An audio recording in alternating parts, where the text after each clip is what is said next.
Great. So welcome everyone who's coming into our live webinar this morning, Research to Action. Just going to give a moment for everyone to arrive, to come into the room. I'm Ali, your host, the host for the webinar, and we'll just give a moment for everyone to come in and then share a few instructions before we start. And just to say that we're so pleased to have you here today. This is the final event of our week, End the Silence, and yeah, it's just really powerful to be gathering here this morning. So I can see there's people coming in, which is great. We're very glad we've had people with us throughout the week and all the different events, and very excited to be gathering for this one and really learning more about research into the solutions that can help our children. So yes, I'll just give a moment for people to check in, and then perhaps I'll just give a few instructions about how we're going to be holding the webinar today. So really, it's just an opportunity for you to sit back, relax, and really take in the presentations from our very inspiring speakers today.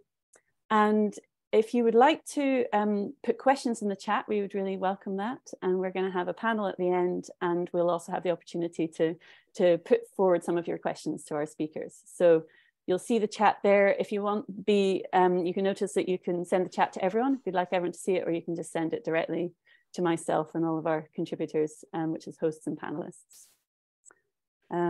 So I think that's it in terms of our instructions. If you need anything, I'm here as a host. You can send me a note in the chat as well. And otherwise, I think I am going to hand over to our leader for this webinar to really formally begin and get us started. Thanks very much, Ali, and a very warm welcome to everybody who's joining us this morning. So this is our final event of the week. Our week we'll be calling End the Silence, and we're ending the silence about the problem and the problems that arise for children, and indeed for adult children who have grown up with the issue of parental problem alcohol use. We know that there's something like about 200,000 children right now living with that situation, with the chaos, the uncertainty, the unknowing of what can happen. And we know also that there's 400,000 adults who actually are living with the legacy of having experienced that trauma, that adverse childhood experience, which we know that can be very damaging. It can be damaging to physical health, to emotional health, to our mental health. And what Alcohol Action Ireland, through our particular initiative called Silent Voices, has been doing over the last number of years is raising awareness and putting forward some policy solutions that we hope can help. One of the things we did earlier in the week was to launch a toolkit of resources, and we'll put a link of that into the chat box. So, there might be some stuff there that could be of use to you right now. And it's there for both professionals, for children, and for adult children who are there.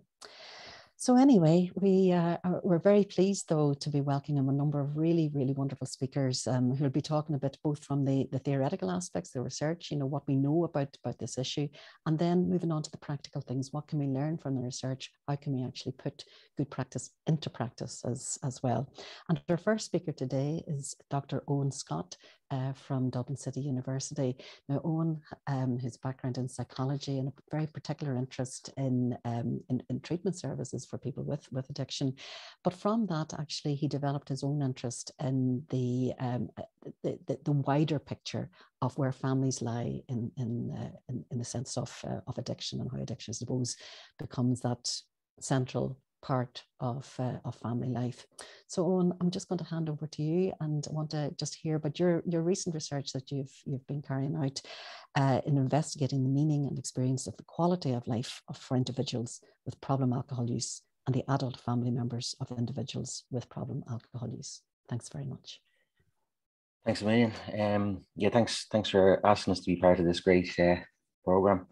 Yeah, I've been holed up for the last 4 to 5 years doing this, and I feel like I'm just getting out, and so I'm a little bit nervous about sharing it with the world, I suppose. But yeah, so a summary of my research, I suppose. So while I was undertaking a review of the literature on problem alcohol use from the perspective of individuals and affected family members, identified a gap in knowledge specific to quality of life for people with problem alcohol use and their families.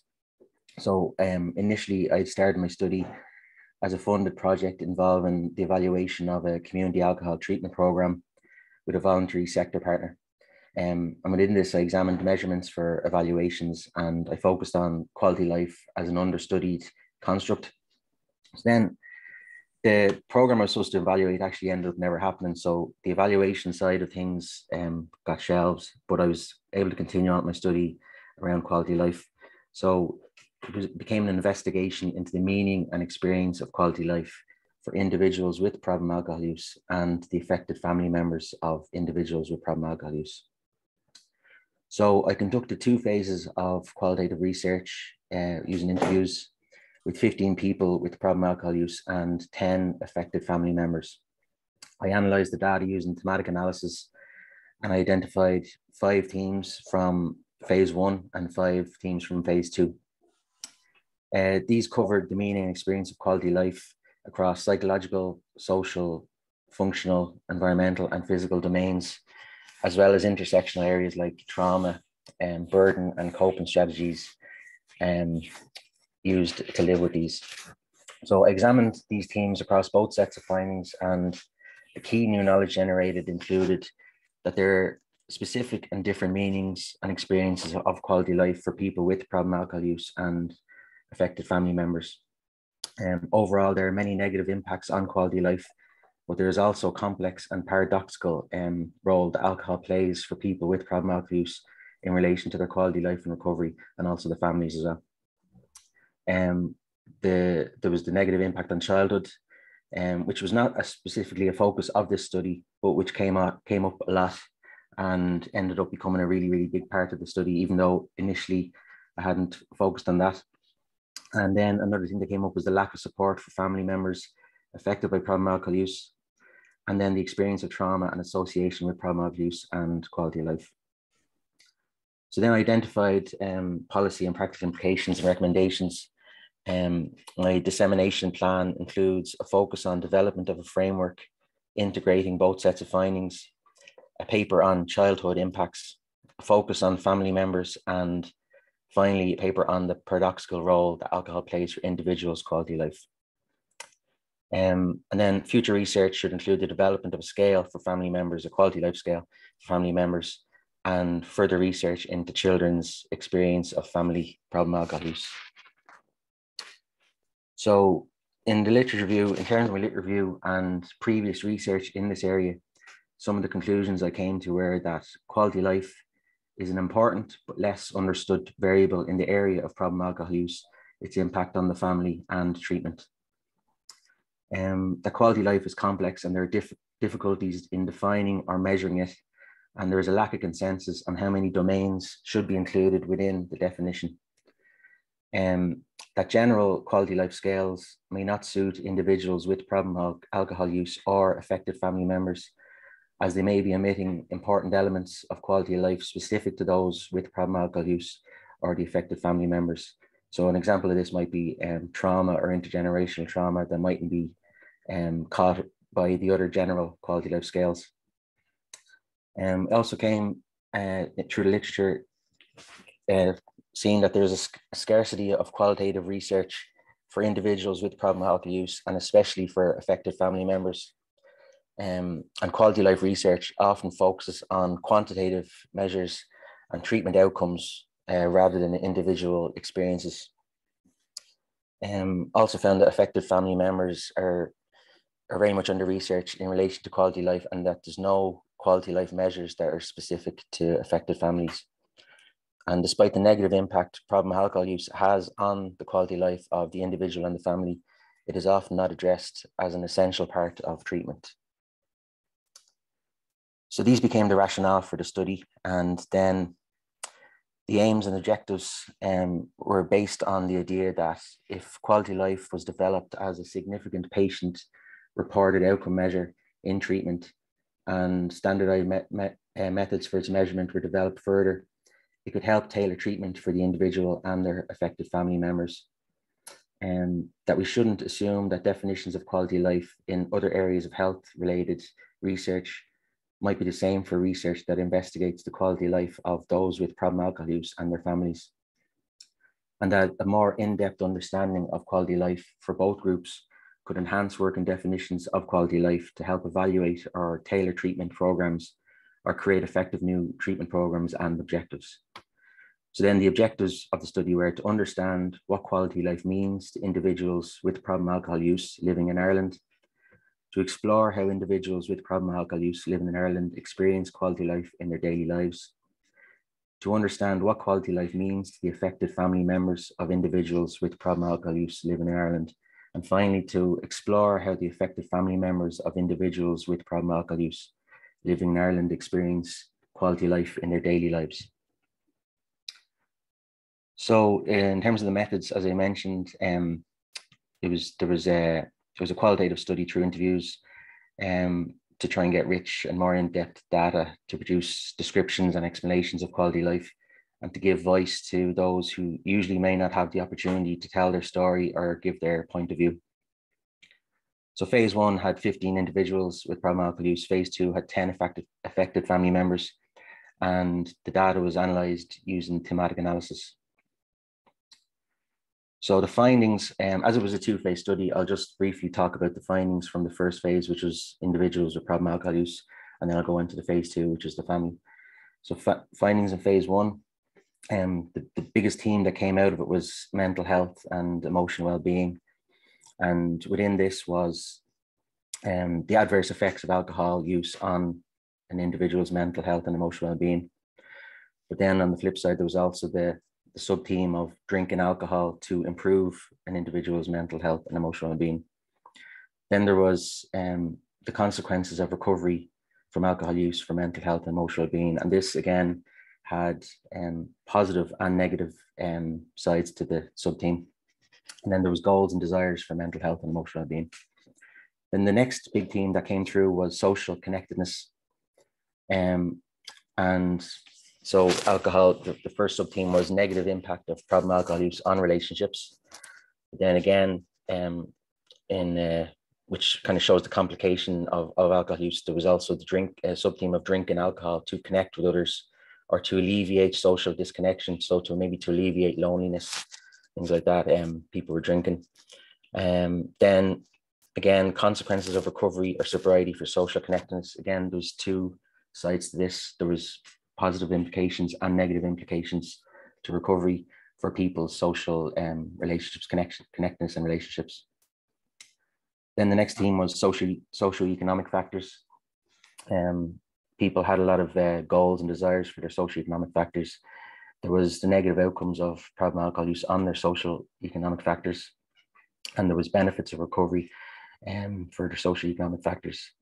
And then there was also the issue of culture and society and environmental factors, and the impact of the drinking culture in Ireland. They spoke about that a lot as well. Then there was physical health. There was negative physical outcomes of problem alcohol use. Drinking alcohol to ease physical discomfort, the physical benefits of recovery from problem alcohol use, and then their goals and desires for physical health as well. And then finally, in this phase of the study, the final theme was altered daily life functioning. So there was a negative impact of problem alcohol use on daily life functioning and the benefits of recovery. And then there was the drinking to deal with daily life and functioning, basically drinking to be able to function on a daily basis. And then there was goals and desires for daily function. So I know this is a family, so I'll move on to phase 2 now. So phase 2 was the affected family members. So again, the first theme that came up, which was the biggest one, and it was the biggest in both of them, was the mental health and emotional well-being experiences. So the first sub-theme was the adverse effects of familial problem alcohol use on mental health and emotional well-being. The second sub-theme was how acceptance and hope around problem alcohol use, or gratitude and positive outlook despite problem alcohol use, could help mental health and emotional well-being. Then there was the consequences of a family member's recovery or sobriety from problem alcohol use for mental health and emotional well-being. Again, there was positives and there was negatives, which highlights again the complexity of the role of alcohol within this. For the most part, people did say that their mental health and emotional being did improve when their family member stopped drinking or got into recovery. But there was also the flip side of that, where people's mental health and emotional well-being sometimes got worse as a result of their loved one going into recovery.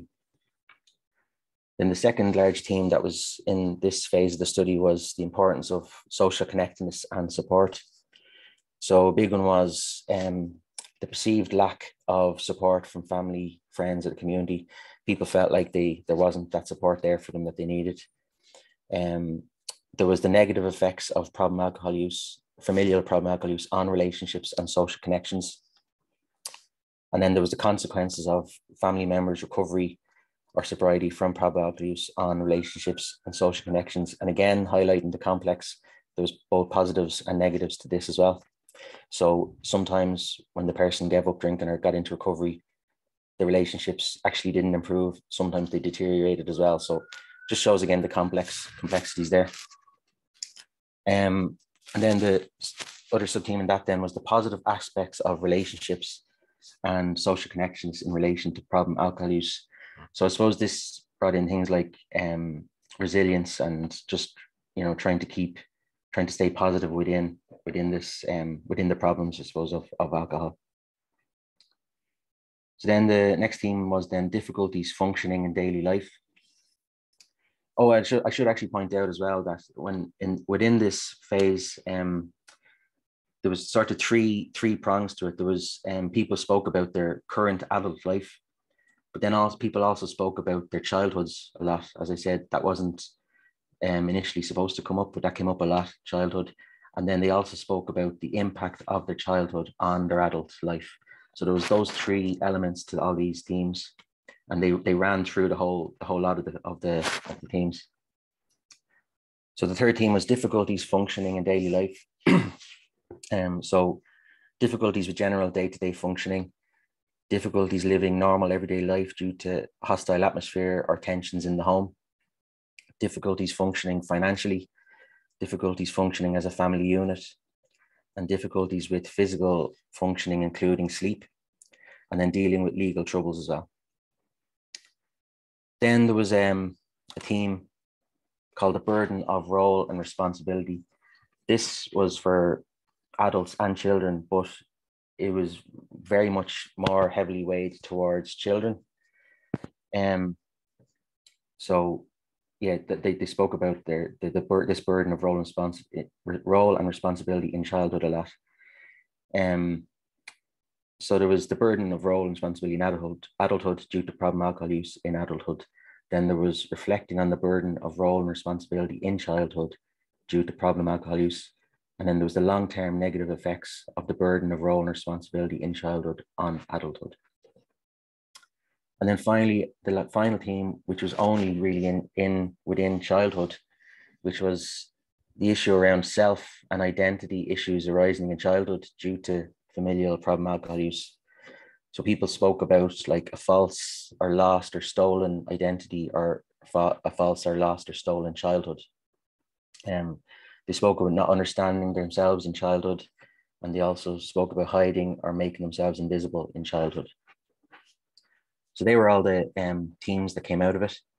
So the contribution to the research, I suppose, was the role that alcohol can play in the individual's and affected family members' life. Is this, there's a destructive element to it, but there's also a potentially important element where, there's a certain role that's playing, and I think needs more research around that maybe. So the complexities and paradoxes of problem alcohol use and person's recovery. Quality of life of individuals with problem alcohol use and the family members of individuals with problem alcohol use might be different from the quality of life of those who don't live with problem alcohol use. So there's definitely factors that are unique, I suppose, to people with problem alcohol use and affected family members in relation to quality of life. Then there was the lack of support for the family, including children. There was the burden of role and responsibility in childhood, and then self and identity issues that arise in childhood. And then trauma was a very big one that kind of ran through a lot of the stuff as well, a lot of the themes. So I'm just keeping an eye on time there, sorry. So in terms of recommendations for policymakers, policymakers should provide more opportunities and support for problem alcohol use treatment workers in developing and improving professional practice in problem alcohol use treatment and support and treatment for the families. In particular, more of a focus on providing opportunities and support for problem alcohol use treatment workers in the treatment and support of children impacted by familial problem alcohol use in areas like children's mental health, social and emotional support for children, and dealing with children's identity issues and the burden of role and responsibility that they carry due to familial problem alcohol use. So there was just I just put a quote there from one of the participants. I would come home from school and I became this sort of monitor at home. I was monitoring everything and became attuned. If she even had a sip of vodka, like I knew, I was frightened of her when she was drunk. So it was a self-preserving thing. Go and find the drink so she can't have any more and so she doesn't get scary. So that shows the burden of the role and responsibility that some of the children might have experienced. Policymakers need to improve support for children impacted by familial problem alcohol use in their daily lives. It may be helpful for those working with children or other family members to have education and awareness in providing children impacted by problem alcohol use with some additional emotional support without the need to call for an intervention that might include many agencies and might be overwhelming or intimidating for a child who's going through some difficulties. This idea refers to the concept of the child having a positive bond with at least one caring adult who can play a significant role as a protective factor for the child and can offer them a safe place or respite from issues related to familial problem alcohol use. This issue was important for some participants when they spoke about their childhood in the current study or in my study. They felt that they just needed one person to open up to about their problems at home and who could assure them that it was okay and not their fault. So one simple conversation may be all that is needed for the child not to feel alone. So there's a few examples of that. So one participant, Anne-Marie, spoke about how she felt there was a lack of support for her from those around her in relation to her relationship with her father. And she felt she needed someone to acknowledge this and to tell her that the situation she was living in wasn't right. And then another participant described how he needed someone to tell him that it was okay and that he was doing good and that the situation with his father and how he was behaving was wrong. And another participant, Marie, described how she felt she had a massive amount of responsibility and how she felt she needed someone to tell her that her parents' issues were not her responsibility. So policymakers should also acknowledge that perceived lack of support for family members affected by problem alcohol use, especially concerning a lack of community or environmental support and the issues in our society around drinking culture and the normalisation of problem drinking in Ireland. So suppose policymakers considered such matters from a policy viewpoint through, for example, school educational programmes about alcohol and its potential impact, not only on physical health, but on other areas such as mental health and relationships with those who are close to them, i.e. their families. Then the impact of problem alcohol use on the individual and the family as a whole might become more clear and understood within Irish society. These steps might then lead to less stigma towards individuals with problem alcohol use and their families and more supportive communities. Although there seems to already be some educational programs for children around alcohol use, it seems these focus on the child's physical health and their own relationship with alcohol and other drugs, and do not focus too much on how familial problem alcohol use can impact them as children or the family as a whole. Therefore, it may be helpful to develop an educational program that can educate children about the potential impact of familial problem alcohol use on them and the family, and introduce it to children at a younger age, for example, ages 10 to 12, before they enter adolescence, when they may form their own relationships with and attitudes towards alcohol. There is a resource in the UK called Rory, which is aimed at primary school children. And this resource centres on a story about a dog named Rory who can't understand why his owner is acting a certain way. Rory feels that it's his fault, his owner's behaviour. Rory feels that it's his fault when his owner is angry or does not look after him. However, he then learns that his owner's behaviour is not his fault and that is because his owner is drinking too much alcohol. A resource such as this may be practical in Ireland to help children realise that their parents' behaviour are not their fault and they are not on their own with their problems related to familial problem alcohol use. So policymakers should also listen to those impacted by problem alcohol use and provide them with the opportunity to influence and contribute to all levels of policy making. Much health literature supports the use of patient-centered care and patient-reported experience measures to monitor the provision of patient-centered care. However, there is a dearth of research into the effectiveness of patient-centered care and patient-reported experience measures in the area of problem alcohol use and the impact on the family. This level of validation and empowerment could provide all those impacted by problem alcohol use with a representation at the highest level and finally give them a voice that seems to have been overlooked for so long. These measures could be especially beneficial for children impacted by familiar problem alcohol use who have less opportunity to voice their thoughts, concerns, or troubles. So practical implications for professionals and service providers. So those working within problem alcohol use treatment and support should receive support and funding to redesign their regular treatment programs to include the affected family members. Although some treatment programs include some family support structures, there is still a need for the further development of practice of evidence-based family programs, as much of the support out there is based on information and referral options, as opposed to the family being part of the treatment alongside the individual with problem alcohol use or getting treatment on their own. Research tells us that including the family and giving them more importance within alcohol treatment designs would benefit both the affected family members and the individual with the alcohol problem. In addition, there should be more of a focus on children and how familial problem alcohol use impacts them when redesigning treatment programs to include the family. Sorry, I'm just rushed on here because I'm looking at time. Yeah, just to say that's 3 minutes to go, Owen. Yeah. Okay, yeah. Treatment for children might also include family therapy, helping them with their mental health, emotional being, making sure they stay connected with family and friends whom they trust and feel safe with, dealing with issues around their identity and the burden of responsibility that they carry from a young age. So theoretical implications, briefly, I'll go through that briefly. Concerning family members of individuals with problem alcohol use, as there are no specific scales that measure their quality of life specific to the impact of their family members' problem alcohol use, it may be useful to design and develop such a scale. Although it could be argued that more general quality of life scales may be suitable for affected family members, my study's findings show that alcohol still seems to have an influential and unique role in their lives. This issue should be noted when attempting to measure affected family members' quality of life or developing a quality of life scale for affected family members. So I'll leave it there. Loads more, but I'll leave it there for now. Owen, thank you so much. I think what really comes out to me is just how much is there, and as you really pointed to, the complexity. You know, it's not just a single experience that people might be having. So, yeah, thank you very much for sharing that with us today, and particularly particularly that quote you shared. You know, to really starting to bring out the voices of the children who were in your research. So that actually leads us on very well into our next presentation, and I'm delighted to introduce Jerry Diamond.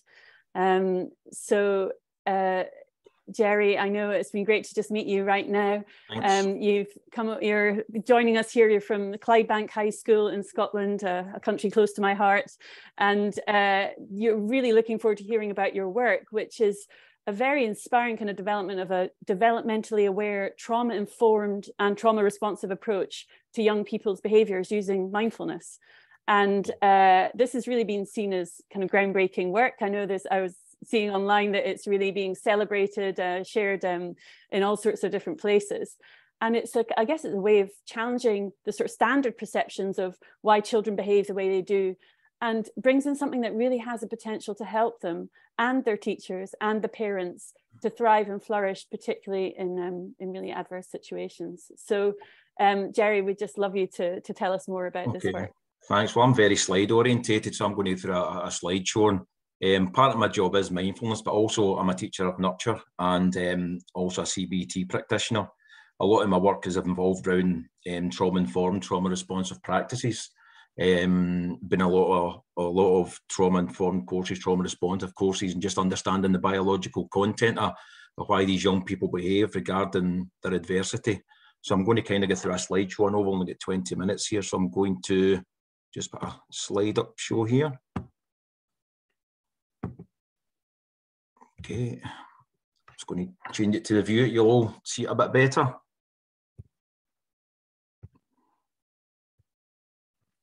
Okay, we all okay with that, yeah? That looks great. Okay, Thanks, okay. Terry. So my slideshow really today is a lot about what our previous speaker was talking about. A lot of the young people I come into contact with in my job at Clydebank High School, we are quite a high area of deprivation. So we've got a lot of kids coming from chaotic households through what we've been just talking about with alcohol issues and whatever else. Just lots of trauma. Say it's a high area of deprivation, and you get many kids coming in who what I call is not misbehaviour but stress behaviour. So we look at that so much differently in our school.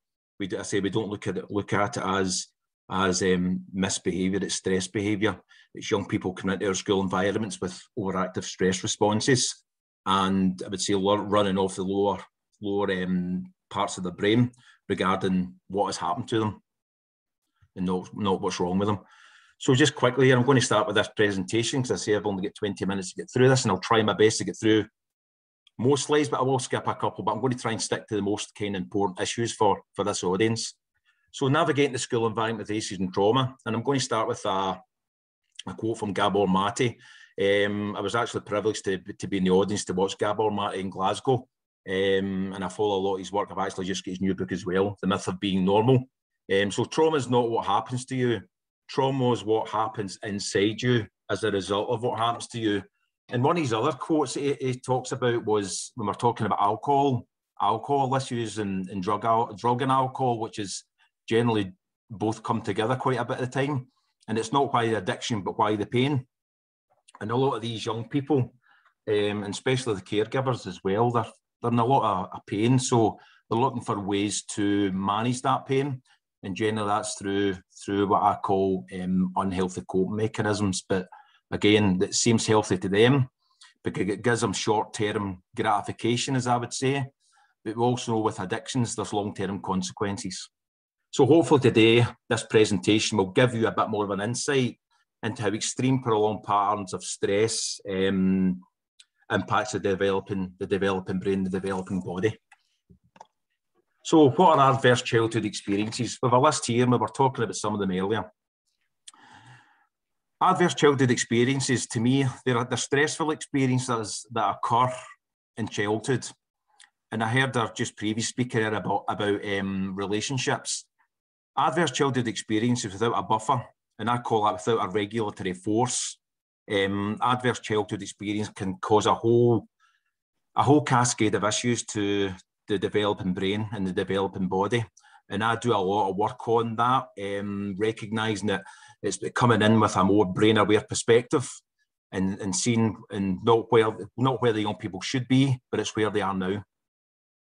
So what are adverse childhood experiences? Domestic violence, parental abandonment through separation or divorce, a parent with a mental health condition, being the victim of abuse, physical, sexual and or emotional, being with a victim of neglect, physical and emotional, a member of the household being in prison, growing up in a household in which there are adults experiencing alcohol, which we're talking about there, and drug problems.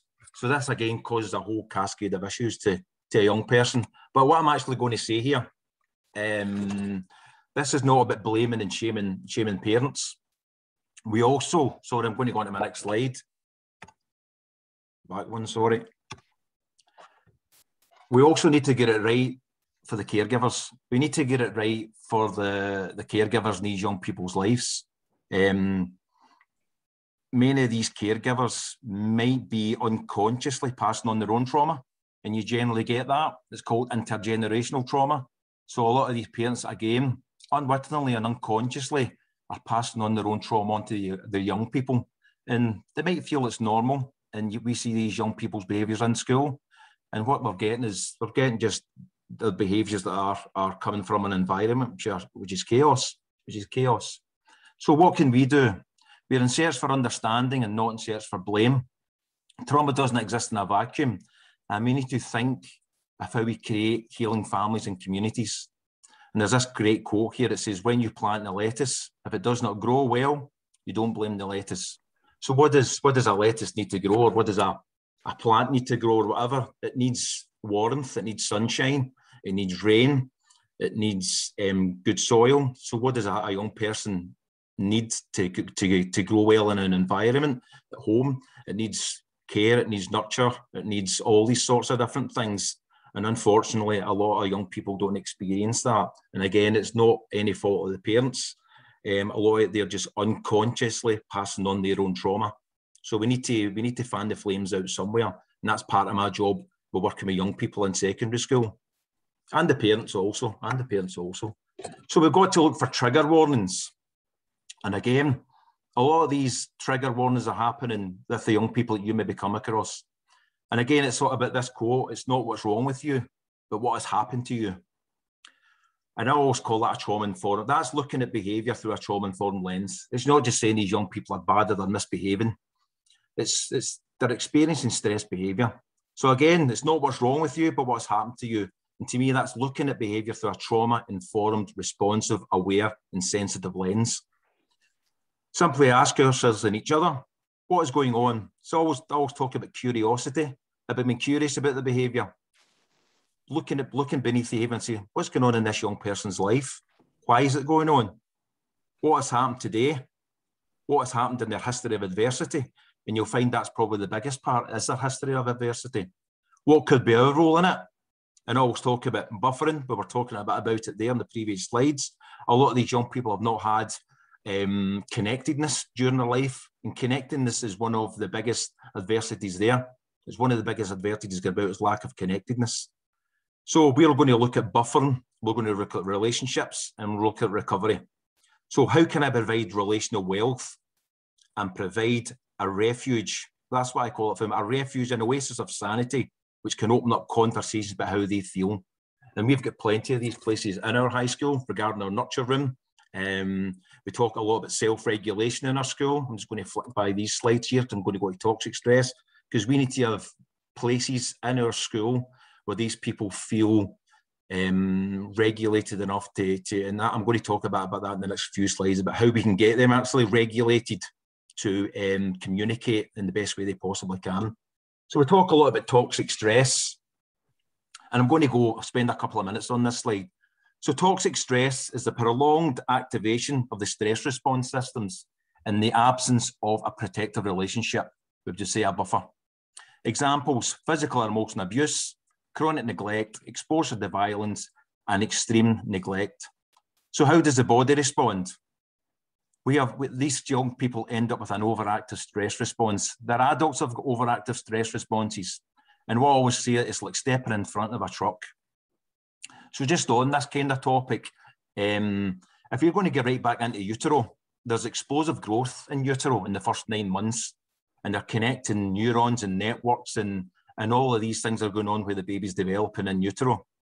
But when born, the brain is still very undeveloped. The brain is still very, very undeveloped. And what we look at is, in my job, working with young people, I work in two sides of things. I look at, maybe I work with a lot of people from trauma, and I call that a bottom-up approach. We've got to work from a subconscious level, as I would call that, where their trauma and adversity resides, which is in limbic. But I'm going to go into a wee bit of that, how that comes about. So in the brain, we've got an important set of components, and they're called core regulatory networks. And these core regulatory networks contain norepinephrine containing systems, dopamine containing systems, serotonin containing systems, which are in the lower brain regions. Okay, so they're the very lower brain regions, which I call the brainstem. And what these do, they send projections out to every part of the developing brain, but they also receive inputs from an environment. And I'm going to get into that kind of in the next slides. So we've got these core regulatory networks that are grounded in the brainstem, and they're actually involved in developing the house of the brain. And what I mean by the house of the brain is I call the brain a house with 3 levels. On the bottom level, we have the brainstem, which is for heartbeat regulation, stress response, and all these sort of things. And then we move up to the second level, which is our limbic area, which is our emotional brain. This stores memories. It also has a catalogue of life experiences. It's really built in forming and maintaining relationships, and that's our emotional responses. So if you think of young people who who are coming from adverse childhood experiences, homes that are chaotic, with parents who are not managing their own stress. These lower parts of the brain they end up oversensitized, and the cortex is the part of the brain that's supposed to do their learning in, which for a young person to learn maths, English, science, geography, plan, all these sort of things, they actually not get into their cortex, and we call that developmental lag, because they're too busy stuck in stress, and they're stuck in the midbrain and the lower brain. So again, what these co-regulated networks do is they send out information, but they receive information from an environment. So when these systems are disrupted through chaos, adversity, or what we refer to as trauma, there is a cascade of risk to all areas they communicate with. So as the brain starts to organize sequentially, as Bruce Perry would say, the areas responsible for relationships, planning, are receiving abnormal information from these lower parts of the brain. And I will go into that, how it impacts young people in school. So triggers, again, I was talking a wee bit about there. I'm just going to kind of buzz through this a wee bit. Triggers. So we process information through our 5 senses. Everything we see, everything we hear, everything we smell, everything we taste, everything we touch. I call this our external world. Our external world can impact our internal world, impact our stress response.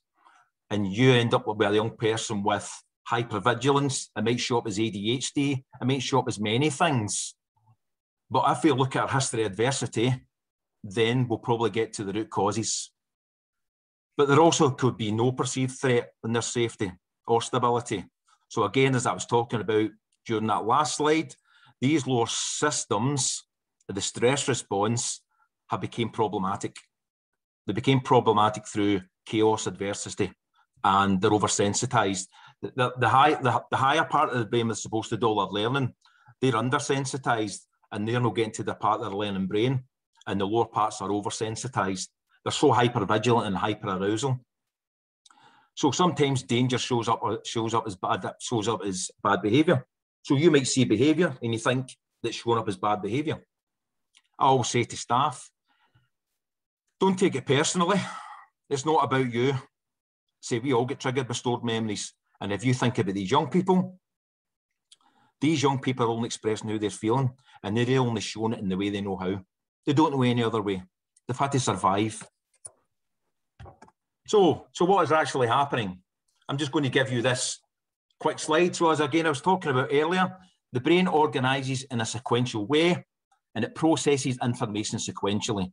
So like me talking to you quickly just now, just to kind of talk a wee bit about that, the information that I'm giving you just now, it's actually going in your ears, but it actually has got to go through these 3 levels that I was talking about regarding the way your brain's built sequentially. So if I'm talking to you just now, the information's going in your ear. It's then going through these co-regulatory networks, which are just down at the bottom part of the brain. So this example I'm showing you, some of you might have seen it, but it's actually an upside down triangle of the brain. It's from Bruce Perry's work. So if you were to think the bottom part of the brain here is our brainstem where we regulate, we do our breathing. Down here, we've got these co-regulatory networks. And if this is getting activated with stress, with unpredictability, with chaos, this is sending information to the higher parts of the brain, which cause a whole cascade of issues regarding learning. So I'll start with the bottom part here again, the regulation parts. These are parts that's involved in the stress response, breathing, regulating. The relation part of the brain is built and formed in relationships. It's stored memories. It's an emotional brain. And the top parts are thinking brain. So I'm going to talk a wee bit quickly about this and we move on to the next slide. When I'm working with a young person from trauma, I might need to regulate them first. I might need to regulate their stress response. Then I'll relate with them. Then I'll reason. So they'll regulate, relate, connect. Forgot to add that in, that wee part I was talking about there. And I'll reason, then reflect. And I'm going to get into that in the next slide. Okay, so we'll have a look at this slide here then. We talk about... Just say that's 5 minutes, Jerry. 5 minutes, I'm going to go. So we talk about trauma and brain development and typical brain development. So have a look at these two. Have a look at these 2 brains here. On the left-hand side, we've got typical development, and we have a young person in your school or you just think as an adult, if we're stressed, our cortex closes. So if you think of a young person with typical development, their cortex is open for business. And again, this is an upside down triangle of the brain. They're in their cognitive part of the brain. They're thinking, learning, planning. All the lower parts of the brain are well regulated. But if you think of a young person coming from trauma and adversity, they're more tuned up. They've got a fight response permanently on. Their lower systems are abnormally regulated, and they're struggling to think and struggling to relax in class. Okay, so here's the process. Quickly get through this. Regulate, relate, reason. Heading straight for the reasoning part of the brain cannot work if a child is dysregulated. We have to get through the lower parts of the brain first. You cannot reason with a young person if they're not regulated. We can't reason either if we're not regulated. So here's how it's done. We go to the reasoning part of it. Sorry, we go to regulation first. Okay, we've got to regulate the person, and then we relate with them, and then we reason. And that's got to be done in sequence. I would read all this, but I'm just kind of conscious of my time here. So when we're working with a young person, we have to go in with a brain-aware perspective, and that has to be done in sequence. And a lot of the young people, I could get into a few different stories about how many young people I work with who've got overactive stress responses. And this done through repetition, regulate, relate, reason through repetition. They learn to do it themselves. And that's where I could get into another total long conversation about neuroplasticity. A lot of our young people know how to regulate themselves. Our young people know about neuroplasticity in our school. Our young people know how the brain is built. They know. I've put the hands of the science into our young people and let them understand about their trauma as well. But that's got to be done in a safe space and in the context of relationships. Okay, so it's not wrong. It's not what's wrong with you, because that leads to judgment, it leads to blame, it leads to shame, and it leads to punishment. So, and this often turns into a me against you scenario. So it's not wrong with you, again, it's what's happened to you. So I look at time in. So what if it became curious about it? So I talk about time in. So what has happened to you? What if it became more curious about the behaviour? Have more time in instead of time out. I'll go into that in the next slide very quickly. With more compassion, more understanding, nurturing, which we do in our school. We don't have a behaviour policy in our school. We have a nurturing positive relationships policy in our school, which can lead to healing, better relationships and recovery. So that's a more trauma-informed, responsive and developmentally appropriate intervention. So what does time in create?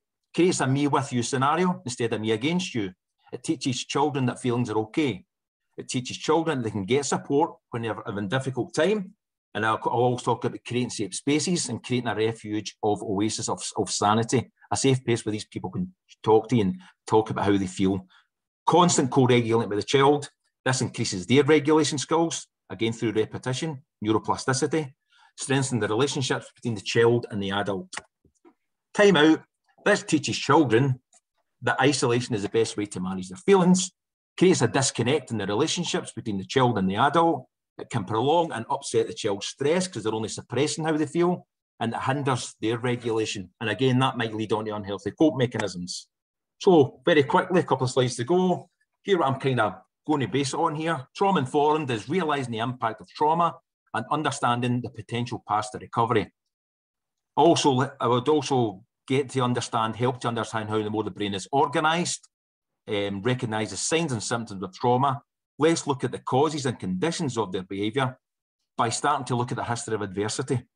What has been missing in their lives? Relational poverty and lack of connectedness. Being aware of the biological content. Key tools for building attachment, and this can help your troubled children thrive. Trauma responsive, creating a sense of safety within your school environment. Again, strategies and support, recognise and respond to the impact of trauma, infuse and sustain trauma awareness, knowledge in your school system. You've got to keep it going. Interventions and support. A wee bit of ourselves. Again, we're talking about mindfulness. We have teachers practicing mindfulness in school, talk about self-care, nutrition, breathing exercises, walks, pets. And I'm just going to finish up with this slide. Oh, sorry, we're kind of rushing a wee bit at the end. But just, I'm not even going to read this out, but just have a look at it yourself and just absorb it. Thank you.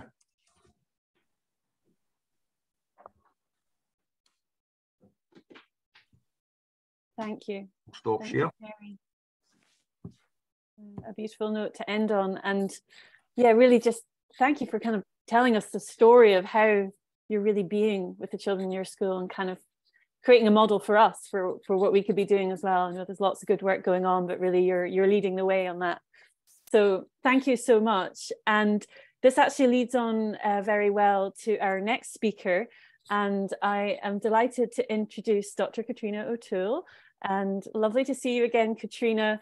We partnered with Katrina in an amazing event last year, a massive event, which actually had the incredible Dr. Gabor Mate talking at it, thanks to what Katrina arranged. And that was really looking at a trauma-informed practice in schools, in education.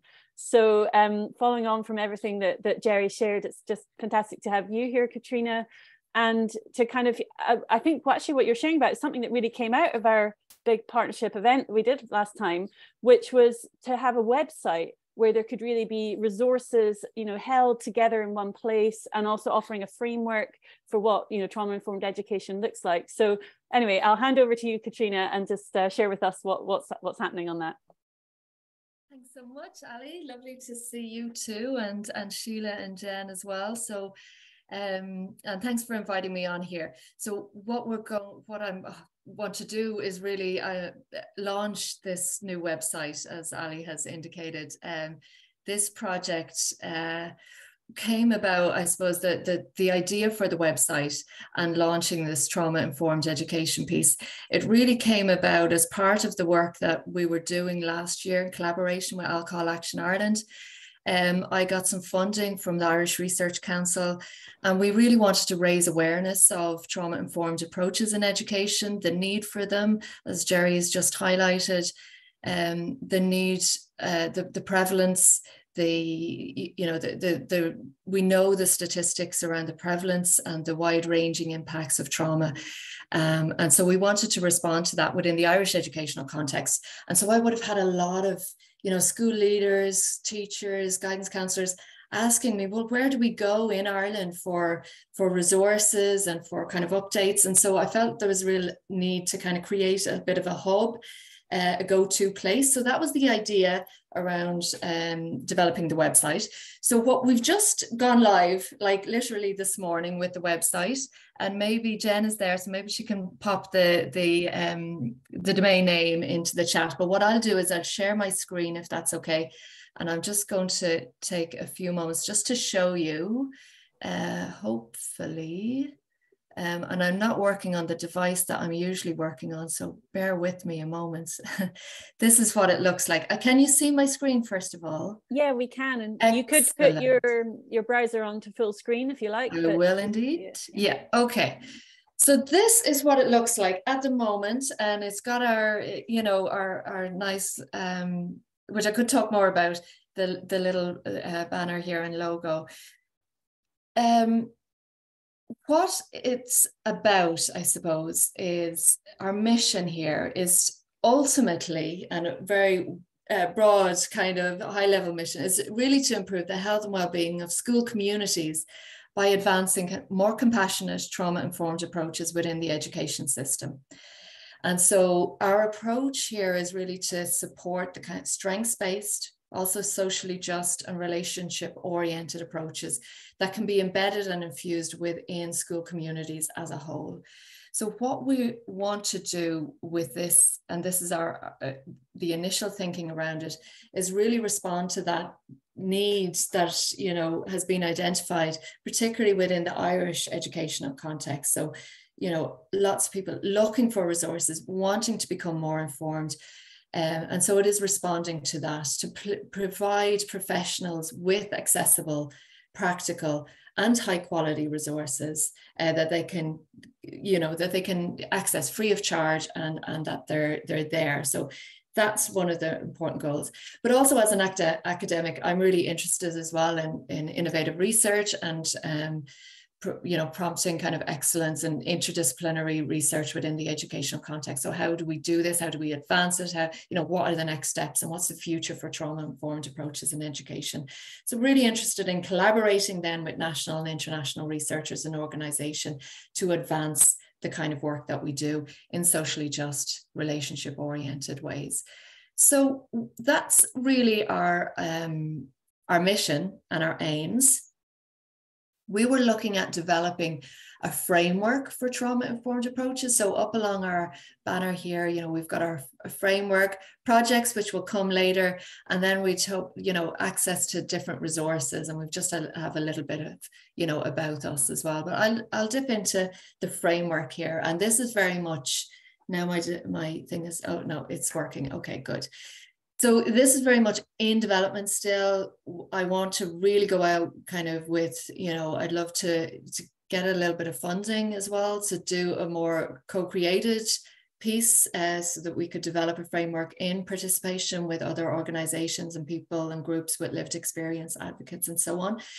But the key concepts, I suppose, what's beneath here is just to highlight some of the concepts that are coming through from the work and from the engagements that, you know, with organizations and with people with lived experience and advocates and so on, and professionals within the education community.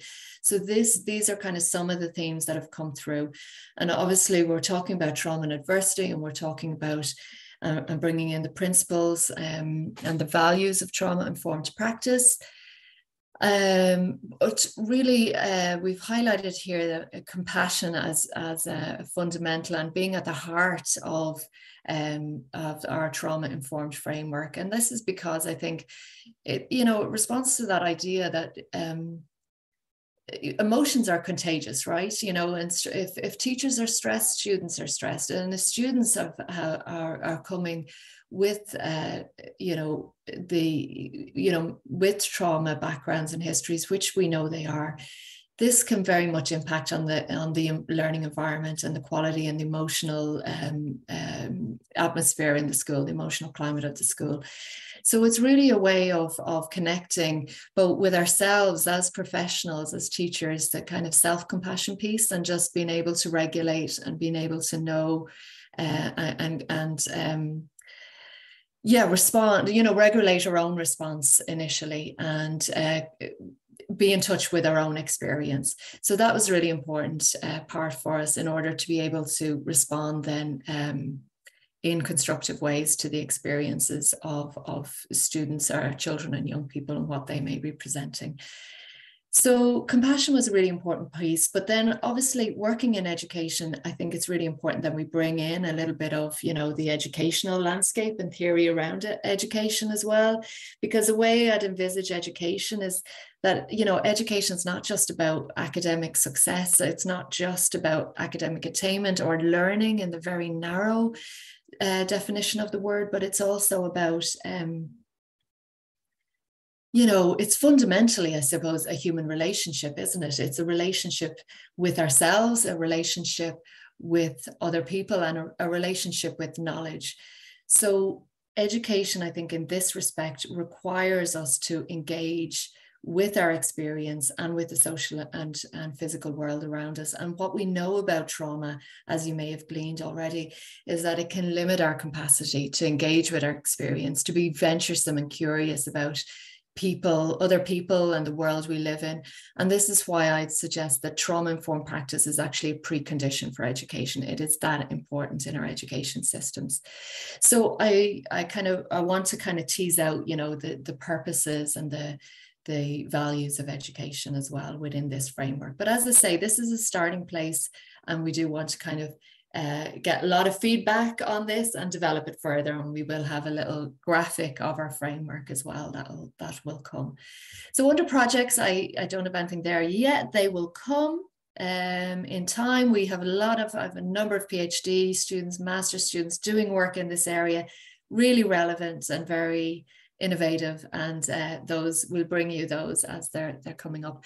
But under the resources, then we have like publications in the area, and they won't be just, you know, so some of my own publications and people I've worked with, but also other publications. So, you know, that you look at, you know, even things like the barriers, the facilitators, and some of the grey literature, because I know some of our master's work, you know, there's lovely theses in this area, but maybe they're not in the public domain as much.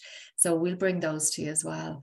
Other things like recordings, obviously under recordings, we have our own wonderful event that Ali just mentioned. around where the light enters event. There's some lovely pieces there. These are just some of the lovely Two Norries podcast, really great work and relevant to education. This one I love is where their names have gone. Two Norries, the podcasters, they speak to teachers from Knocknaheeny second level school. There's just little recordings there. That's an Educate Together piece. Karen Schreisman, many of you will recognize some of these, and that's our event Where the Light Enters. So we've policy briefs, we've additional resources there for people who are on here from education and from schools. What you find here is some guidelines and some guides and resources already in existence, from Australia, this one, from the United States, this is another Australian one, just to give some guidance on how we can begin to think about embodying trauma-informed approaches, embedding, infusing them in meaningful ways in school and classroom contexts. So that's kind of our website, and I'm really looking forward to kind of continuing to work with it, making it dynamic, responding to, let me just stop sharing, press this button, responding to, I suppose, what the community out there needs as well. So I want it to be kind of organic and responsive to what schools in particular. So first instance, this is schools and alternative education. So education settings generally, schools, early education settings, alternative education settings. I'm interested in education, so really around, so this website being responsive, I suppose, to our educational community.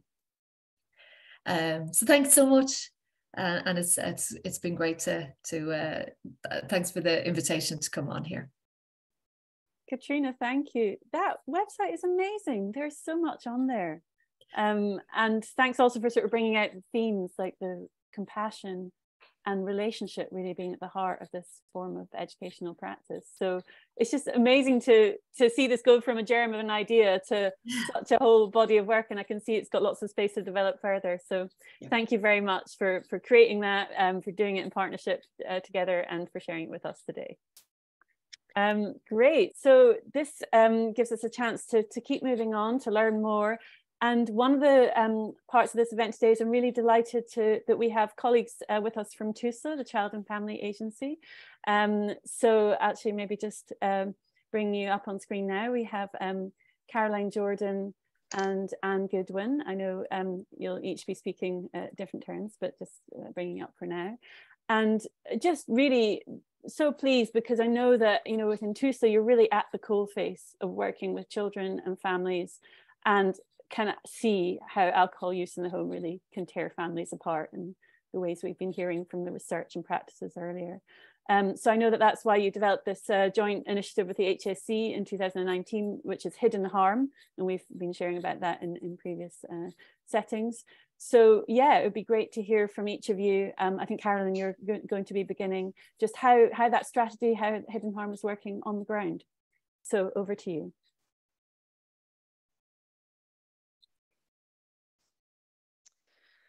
Hello, everybody. I'm just going to get my slideshow on that.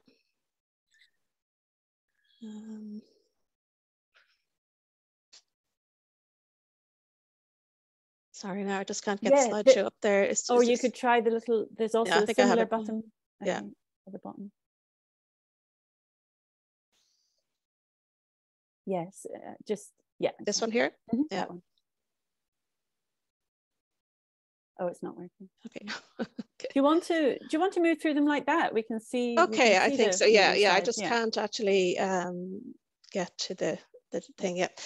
So yes, thank you very much, and thank you to Sheila and Alcohol Action Ireland for inviting TUSLA to participate in this research to practice seminar. We in TUSLA, I suppose, we were very keen to have frontline practice as part of this presentation. So I am going to talk about the Hidden Harm project that the HSE and TUSLA are jointly leading on. And I'd just like to say that Nicola Carrigan, who's the HSE National Social Inclusion Lead, I've been working very closely with her and our workforce learning and development teams working closely. So she's in the audience, and I know that she will contribute to the chat. And Anne Goodwin is going to do the main presentation, really. I'm giving her really the space to talk about working with children in our services. And Anne is the therapeutic manager of the team in Waterford and Wexford. So I'm just going to start really in relation to, sorry now, some reason just I'm to say, being Caroline, blocked. if it's not working, I'll share. Would you mind? Because I seem to have a problem with. Yeah. Okay, yeah. So no problem. We'll just move over to that. These things can often happen. That's why. Yeah. Sorry, it's just stuck, as they say. Yeah. So you just let me know when you want to move through the slides, and I'll just move on. Yeah. So I'll just go on to the next one. Yeah. So I suppose our understanding of hidden harm, in particular, I suppose the experience of children and young people living with and impacted by parental problem, alcohol and other drug use is known as hidden harm because of the harm that children and young people experience, often hidden, or if seen as not recognised as harm. And we know that they suffer harm in a number of ways. And I've included, I suppose I've included the quotes from children because it's really important to bring children into the room now.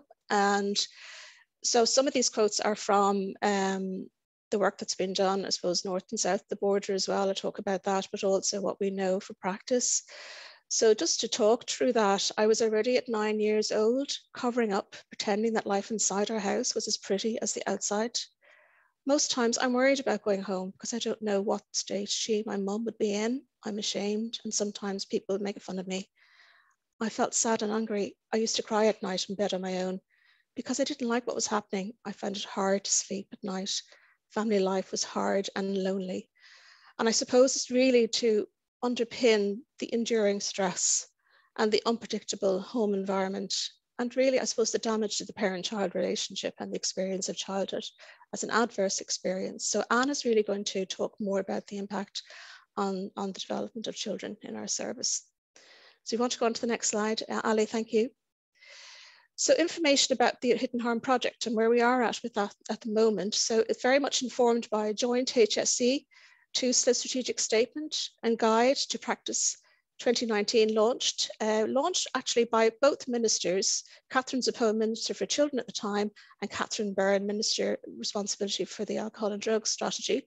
So that was really a significant launch that we had, I suppose, government departments really supporting this as well. And the All Ireland Hidden Harm leaflet, which was initially launched in 2015, but was updated to launch again alongside these publications.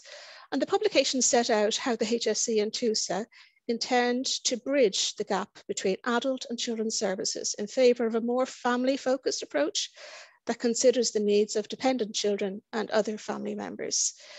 And in particular, it very much informs our HSE TUSLA training, and that is the core work, I suppose, of this project. It's about the workforce, and it's about, I suppose, us working together to improve outcomes for children and families in our different roles, but also connected. And then it really, I suppose, to highlight as well that the Department of Health Reducing Harm Supporting Recovery has a very clear action for TUSLA and the HSE as joint owners and lead in terms of hidden harm. I just put in one action there. You can see that mitigate the risk and reduce the impact of parental substance misuse on babies and young children. And due to a midterm review of the strategy, it was decided to really progress the strategy to have strategic implementation groups. So there's 4, but most significantly, there's one group started this year to strengthen the prevention of drug and alcohol use and the associated harms. And this is very important, I suppose, in relation to even the launch of your toolkit. I think, Sheila, it would be a very welcome resource. And the resources Katrina has shared as well. We have representation from different state agencies as well as the community and voluntary sector. So I think the timing of these events and resources are well placed to really support this work. And the Department of Health through the HSE and TUSLA are also supporting the delivery of evidence-based parenting and family support programs. So thanks, Ali, you can move on to the next one. Just a short background on this, but I suppose significantly, we started out as an all-Ireland approach. The North-South Alcohol Policy Advisory Group, subgroup on hidden harm was cross-border. And through that, I suppose they facilitated the launch of that hidden harm leaflet. If you want to have a look at it on our website or thedrugs.ie, it really is about empowering professionals and practitioners in the community to support children and young people. And parallel to that, a national steering group was set up. And I know Marion Rackard is in the audience, very much a key member in that national steering group in those days, along with two colleagues. And we had the very real benefit of having an international expert, Joy Barlow, MBE, who's an expert in hidden harm and hidden harm advisor in Scotland, very much supported and led the evidence base for the work, and I suppose the collaboration in terms of setting up stakeholder consultations, practice sites to really look at the issues, again, HSE and TUSLA staff, and the development of the strategic statement and practice guide came out of that, which then informs the training. So the training team was set up in 2019, and it's a joint training approach, blended learning approach, e-learning and skills training. If you'd like to move on to the next slide, Ali. And I suppose this is just important to highlight this. If this work was easy, you know, it would have happened, but it takes work, and it takes strategies, and it takes commitment from the top, and it takes people coming together. So that strategic statement underlines, we do not underestimate the tasks that lie ahead. Cultural and procedural change will need to take place if the children and families affected by problem alcohol and other drug use in Ireland are to look forward to better outcomes. And we do know there's much goodwill, there's a lot of initiatives that are happening, but we need and look forward to mutual learning, reflection and practice change. I just put in that quote there, which Joy Barlow also was at our launch in 2019, a very powerful presentation, but it really stuck with us that change happens at the speed of trust. And it is about relationships. It's about collaboration. It's about, I suppose, as we know, recovery as well. It's about empowerment. So if you want to move on to the next piece, Ali. Just a brief overview of what the stakeholder consultations felt were important to include. And you can see there the effects of alcohol and other drugs on parental capacity, the impact on the child, and the impact on services, and in particular, how we would work together to really build capacity in the workforce, to create that safety between us, but also in our relationships with children and family, to connect, I suppose, to good community supports, and to empower families to seek help, and to have that help responding in a compassionate and caring way. So learning and development, interagency working, assessment frameworks, protocol for communication between services, referral pathways. And I've highlighted in blue those areas where we felt the e-learning in particular would be an important place to start. So if you want to move on to the next slide. And I suppose this again is underlining, I suppose, what we want to achieve, assisting together, connecting practice, and that we don't need expertise in each other's roles, but we need to know what our focus can be to work together for the needs of children. As you can see from Eileen Munro, she has highlighted that professionals are often seen to be working in silos with good intentions, but with a focus on their specific client group. This has often resulted in the needs of children being lost in a plethora of adult needs. Thanks, Ali. The next slide. So just some content from the e-learning just to share there with you, and just to recognise, I suppose, that we had a lot of collaboration with the community and voluntary sector, as well as our HSC TUSLA colleagues developing this e-learning. And also, most important, we had a parent who's a service user who really actually agreed to be videoed for this e-learning and to really share her experience. And it really is helpful, I suppose, to also know that the child is following the practitioners through this e-learning. It's a 45-minute e-learning. It's available on HSE Land, and we would hope that we'd be able to expand that learning to other sectors as well. Thank you, Ali. So the skills training, and often the e-learning was actually achieved in 2019. The skills training, we were impacted by COVID. We were impacted by cyber attack, but the staff team got skills training together, and we are at last, Happy to say that we're ready to pilot this skills training now. This is what the aim is. It's going to be co-facilitated by HSE and TUSA, providing an environment to colleagues from HSE, TUSA, community and voluntary sector to consider the impact of issues of hidden harm on their practice, consider how we work together to increase our assistance and support, and in turn clarify the benefit of the child and family working together. So the last slide for me now is coming up.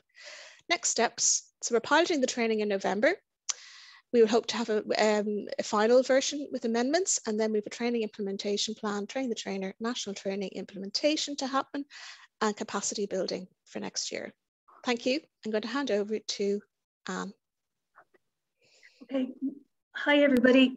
Thanks, Caroline, and thank you for allowing me the space to speak today. I'm going to share my screen and go straight into the presentation because I'm conscious we're a bit tight on time. So if you just bear with me. I'm just gonna, from the beginning, please work. Yeah. Okay, so my name is Anne Goodwin, as Caroline said, and I manage the therapeutic team in Waterford, Wexford.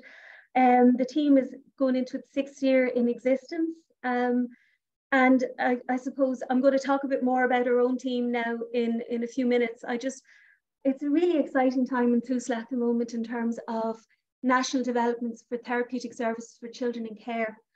And I'm part of a national project working group that has been involved in the development of this plan. And I suppose it's there's 4 key elements to it. So I'm just going to give a very quick, brief overview of what's happening at a national level. So there's the establishment of a high-level framework for TUSLA therapeutic services for children in care. There's 6 regional therapeutic manager posts have been advertised and are in the process of being filled, and hopefully will be filled by the end of this year. And their duties, the duties of the regional therapy managers, is to look at coordination of therapeutic services in each of the regions, and to develop a framework and liaise with all of the relevant agencies, including the HSE and community and voluntary sector and other private agencies as well. It's going to establish a multidisciplinary team in each area with clear governance and oversight of therapeutic services for children in care. And I suppose the core elements of that team will be psychology, speech and language, and OT. It's going to develop a structure and oversight of externally commissioned services. So that's looking at private providers and ensuring, I suppose, that we procure the services in the proper way, but that we also get an appropriate and a proportionate service for the child's needs. And then 4th area is to look at HSE and TUSLA engagement and to build on the joint working work that is in place currently to develop protocols and to look at referral pathways. So that's the overview of the national development. So as I said, it's a really exciting time in terms of therapeutic services at the moment. So now I'm going to go and look at my own team, which is, basically this is the staffing structure for the team in Waterford, Wexford. I'm not going to spend too much time on it, but as you can see, currently there are 9 of us on the team. The psychologist, our senior clinical psychologist post is vacant at the moment, and we're in the process of filling it. But we have social work, we have psychotherapy, we have social care leaders, we have a nurse, we have play therapists, we've psychotherapists contracted hours as well, and I have admin support and myself. And I suppose there's a huge amount of experience, diverse experience amongst all of our staff. The nurse, when I talk about the nurse again, the nurse comes from a project which existed in TUSLA a while back, but it looked at relationships and sex ed for young people. And so Mary is the nurse, and Mary brings her skill set in the whole area of self-esteem, appropriate relationships and sex education for the young people that are referred into our service. We've got our social care leaders who do a lot of the direct and individual work with children, whose backgrounds are very diverse, as in coming from domestic violence, youth work, juvenile justice, that type of background. We have our psychotherapist and social worker, Louise, who has worked for 20 years plus in the area of CSA. So she has a huge amount of expertise in that area. We have our 3 play therapists. They're the equivalent of one and a half full-time position across the area, and they provide theraplay along with therapy, the direct therapy for the child. So I'll just keep going.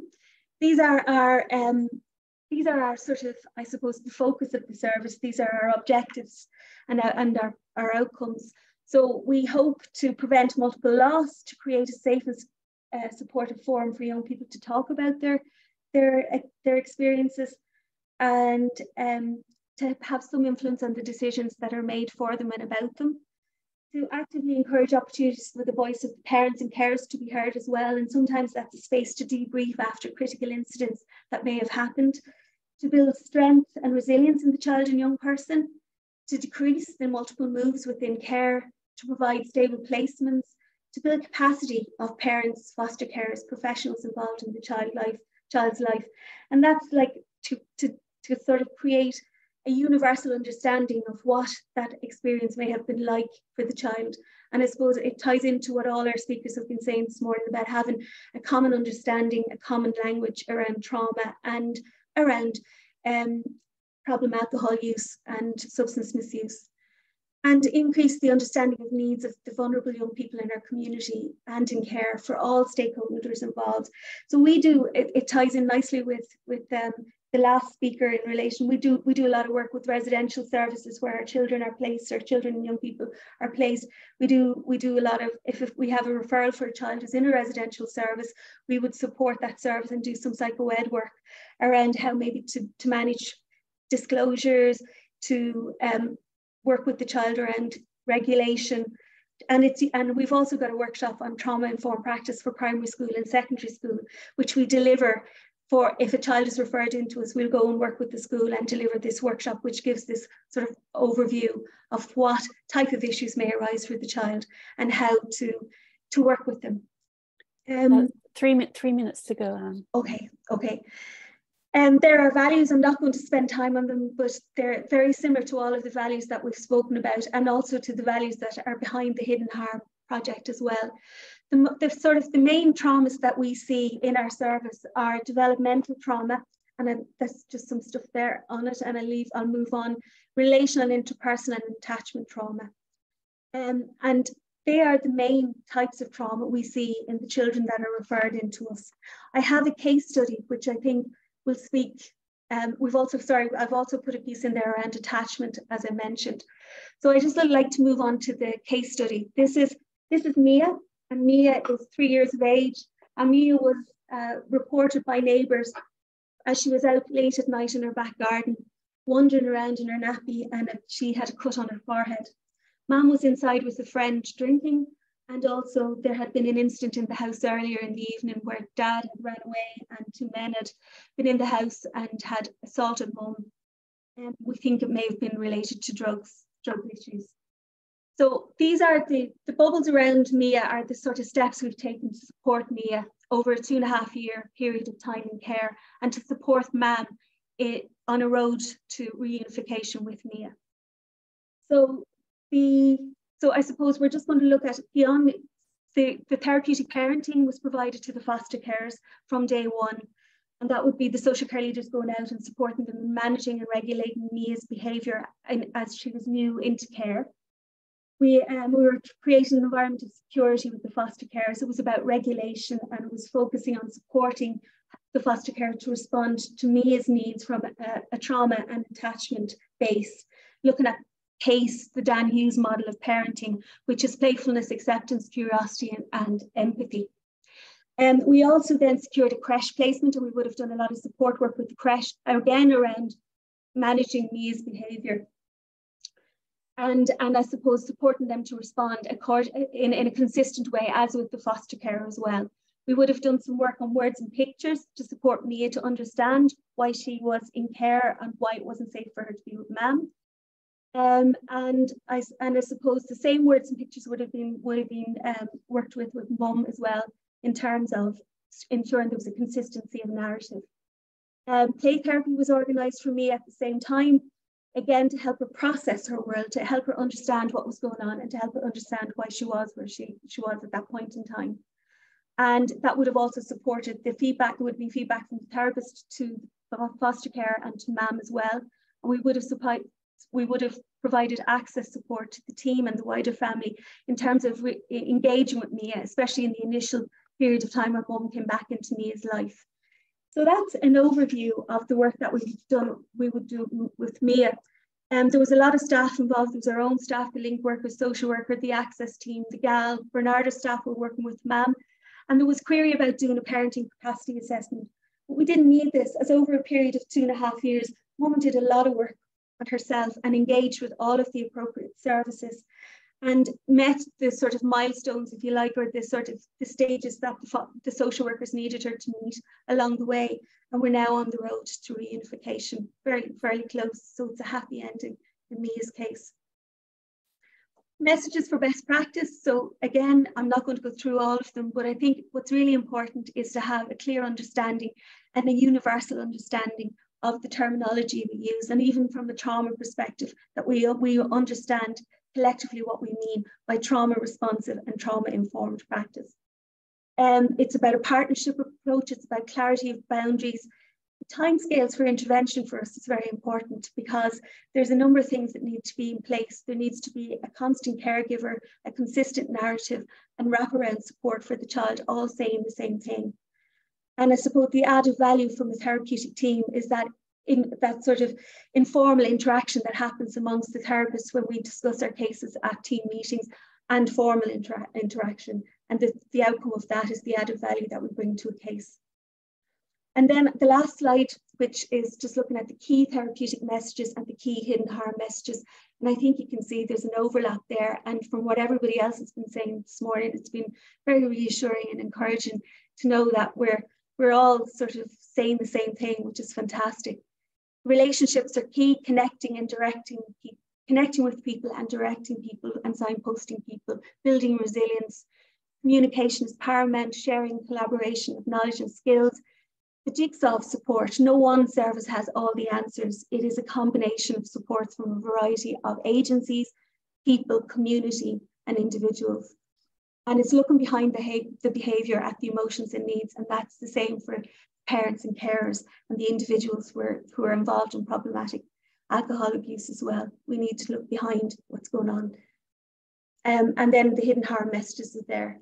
And I suppose I'd just like to end with Bruce Perry, as Jerry mentioned him earlier.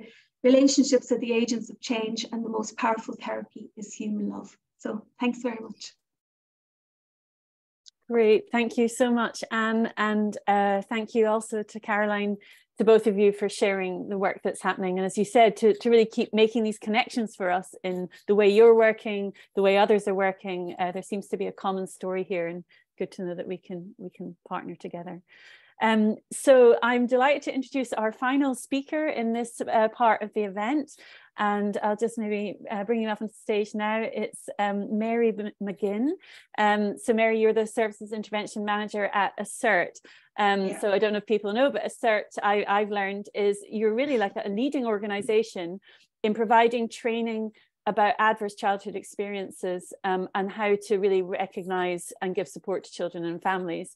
And you were doing that work up in the north, and we really wanted to kind of learn from what you're doing and learn from that and apply it to what we're doing here. So we're just delighted that you've come today and are willing to share with us. Thank you.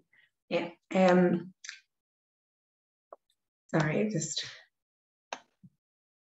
try to get this going. Okay, so just as Ali stated, my name is Mary. I work as the Assert Intervention Services Manager. I predominantly cover youth services, and we have a Steps to Cope service. Some people may have heard of this, some people may not be aware. So we do run the Steps to Cope as a service. And the first service was piloted in 2014, and it ran for 5 years up until 2019. So I suppose what is Steps to Cope? So it is a service for young people age 11 to 25 affected by a parent or family member's alcohol or drug use or mental health problem. So it's one-to-one support sessions that can be in person, and then I suppose can we use the word the joys of COVID, or maybe they're having to implement service in relation to COVID, we can offer remote sessions as well, so they can happen over Zoom or over some online platform. As a result of setting up this service, then we developed online information and self-care tools for young people, which means there's a whole section on the online. It's I'll go into that in more detail as we go through. And then there's information and awareness sessions that can be ran for schools, youth organisations and community projects. We also run those as well for training professionals in the use of the Steps to Cope model. And we are in the process of developing a young person's participation project. So where young people get to come in and provide us information then for informing practice for moving forward. Okay, so I suppose one of the reasons this service came up is because as a result of hidden harm. So it's estimated there's about 40,000 children in Northern Ireland who are living with parental substance misuse. I suppose the actual extent of that isn't known.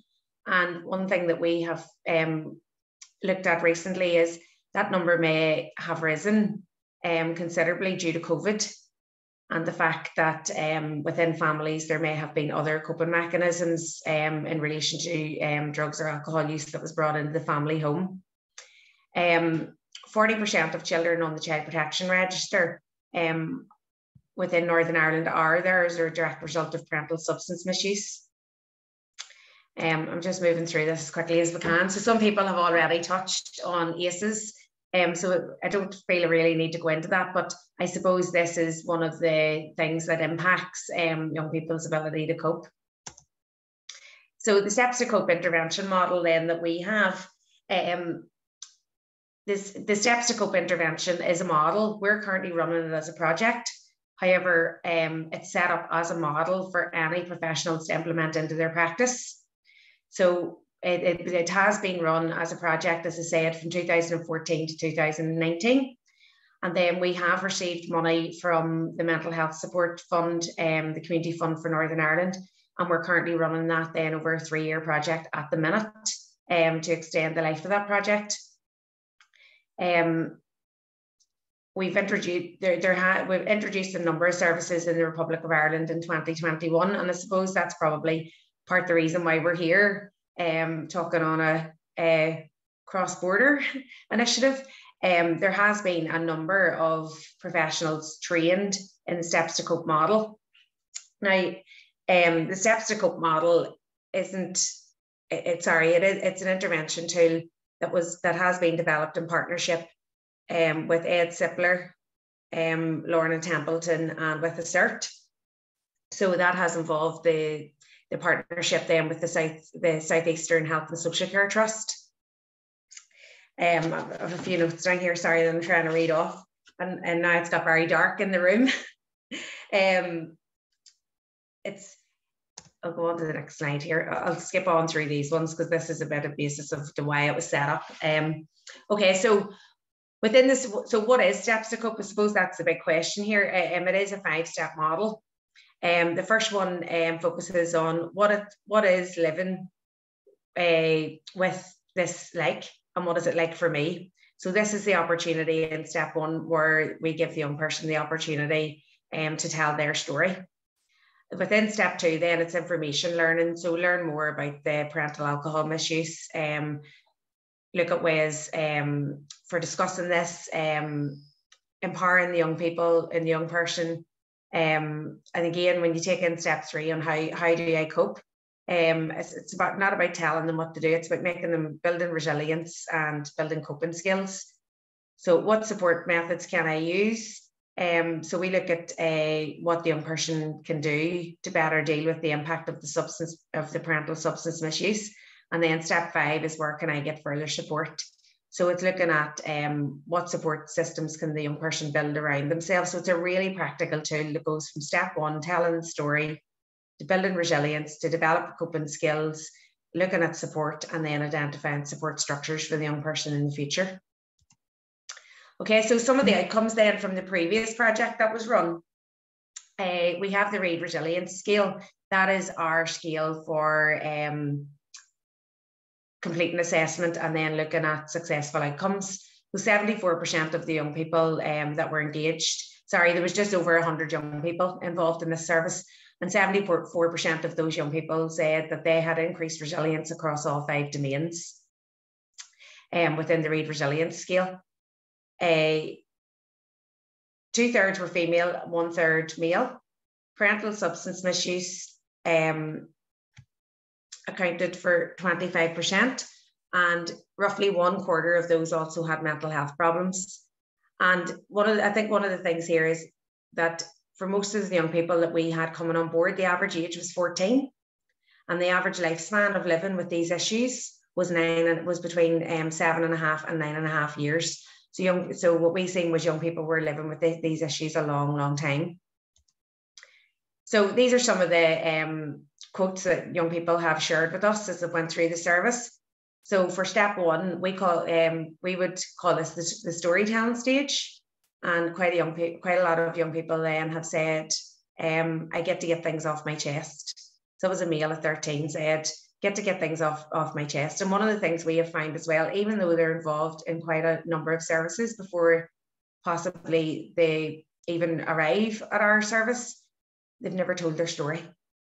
And it's about providing that safe space and that secure space in order for the young person to be able to open up and talk about what's going on for them. Step 2, I learned how alcohol affects people differently and how people may use alcohol to cope. And I think that's really important, because it's helping the young person understand the reasons around the familial substance use. Step 3, I found the coping part helpful, and I have learned that it is about me. So quite often the young person gets lost in the middle of all of this, and they actually forget that they're important and this is about them. Step 4, I don't feel as worried because I have friends and family that care. So that's about the identification of who's there for me, who do I have, how can I cope? And then, sorry, I'm finding it difficult to see my screen for step 5 because the participants are over it. So then step 5 is the support structures that we have in place then that we can identify for moving forward. One of the quotes down here from the male, age 18, from the Southern Trust, I find having someone to talk to was most helpful in understanding my problems better, like how addiction works and how problems can affect me. Because as I mentioned earlier, quite a lot of young people do get lost in this, and they believe the problem lies with the parents or within the family unit, and they quite often don't look at how it's impacting on themselves. So this gives an opportunity for the focus to be on them. Sorry, this was when I was talking about the steps to cope online. So sometimes if young people aren't ready to engage in services, they can actually go through the 5 steps through an online model. So within our website, there'll be contact details and stuff available at the end. The young people can actually log on and work through the 5 steps themselves without if they're not ready to access services. Also within this, there is lots of resources for practitioners and lots of resources for families. There's loads of information on different drugs and alcohol, and then family issues as well. So as I mentioned then, Steps to Cope in Ireland. So as I said, we're currently running Steps to Cope as a service. However, our aim is to have it as an intervention model embedded within everyone's practice. And to date, we have trained 27 practitioners from 10 organisations in Ireland in 2021. So the training was supported by the North Dublin Regional Drug and Alcohol Task Force. However, one of the things that we found was due to COVID-19, as we constantly talk about, some of the implementation was disrupted.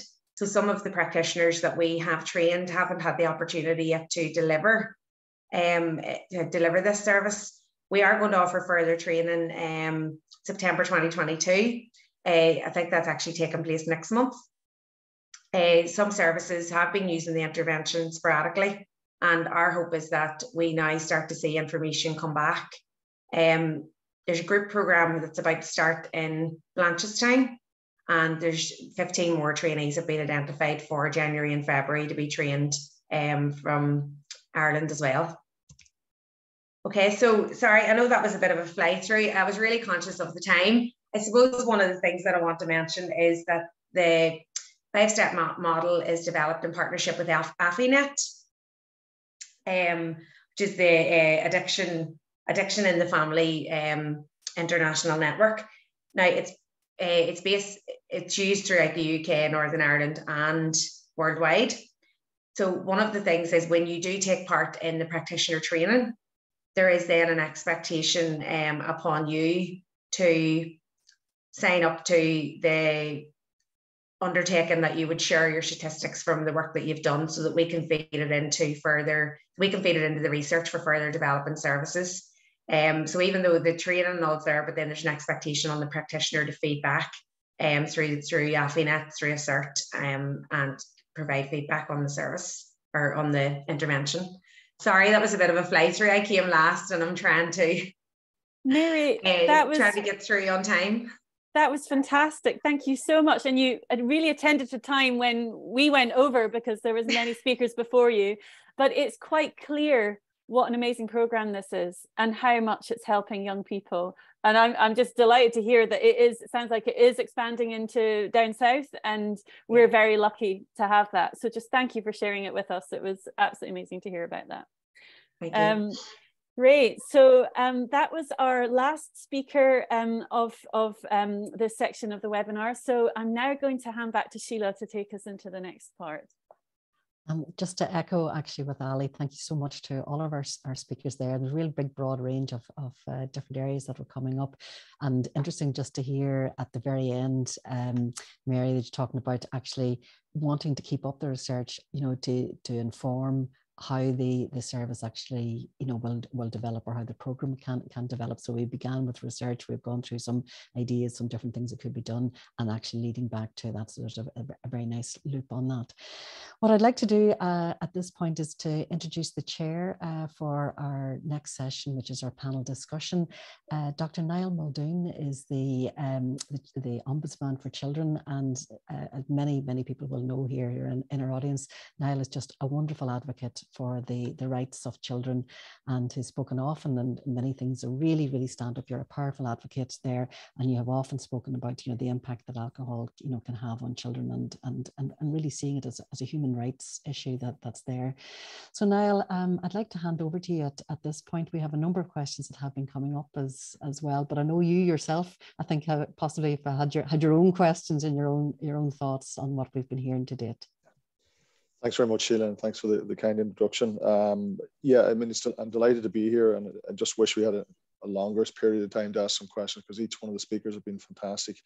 But I suppose I thought I'd just go with the simple one for all speakers, and just to give everybody a chance to just answer this one question. From your area, what's the one thing we could do now to improve things?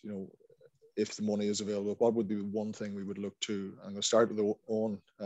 Again, your work was hugely important, and I thought it really is. It's ironic to hear that the quality of life is being measured more by quantity than actually qualitative work. So I think that was fascinating to hear. But just from your own, if we start with you, Owen, maybe what would be the one thing you'd like to see implemented to start improving things? Well, I think more research. I was just looking there, like recently at I did a Boolean search, and in terms of the difference between people who have alcohol problems and the research that's done, and people who have alcohol problems compared to family, there's a huge difference. So say when I did a Boolean search on alcohol and quality of life, in the title of English language peer-reviewed papers, there was 571 results. But then when I included family in that, in for titles as well, there was only what does it say now? Four results. Wow. So that shows you the difference there. Like, and then in terms of the abstracts, even without family, it was just alcohol and quality life in general. In the abstracts, there was 8,619 results. When you brought in family, it went right down to 726. So it just shows the you know, the leap of difference between, I really feel like the family is still very much under research in the academic world, and more so even for children. I think, you know, I know children are a harder cohort to do research on, but I do think it's hugely important to get children's perspectives, and it's great to see people there today talking about, you know, actually bringing forward children's perspectives, which I think is amazing. But I think everything today is just, I have to say, it's really mind blowing. I loved hearing everyone today, and if that can all happen, I think, you know, it'd be amazing for children. I suppose I mean, again, I think it speaks to that contrast between 500 pieces of research versus 4. Speaks to the title of this weekend, the silence. There's a whole silence around families and children. You know, and again, Ireland have always been good at silencing our children, so we really need to step up in that regard. Yeah. And you're looking, I presume, Owen, is that worldwide? That's not just Ireland, that's worldwide. That was worldwide, yeah. So again, families around the world have been living. So okay, that's a great starting point that we could get our researchers moving in that direction. Jerry, from your point of view, and again, fantastic conversation this morning, looking at one thing that you would like to implement as soon as possible that would make a difference, what would you suggest? Well, I would like to, if we're going to eradicate it, it'd be great to eradicate poverty, because poverty is one of the biggest aces out there. With poverty comes unhealthy cope mechanisms, stress, anxiety, worry, and that's when you get people looking for cope mechanisms to dose down that stress. Regarding the trauma side of things, we're doing a lot in Scotland at the moment regarding even in law. There's Ian Keegan-Smith and Melissa Rutherford, and a lot of her lawyers are looking at trauma through a different lens now. Instead of just trying to punish people into a better way of being, they've got to be other ways. Especially in our school, what we're working with young people, we're understanding that we're not just looking at the behaviour we're seeing in front of us, we're actually looking beneath the surface of the behaviour and being a bit more curious.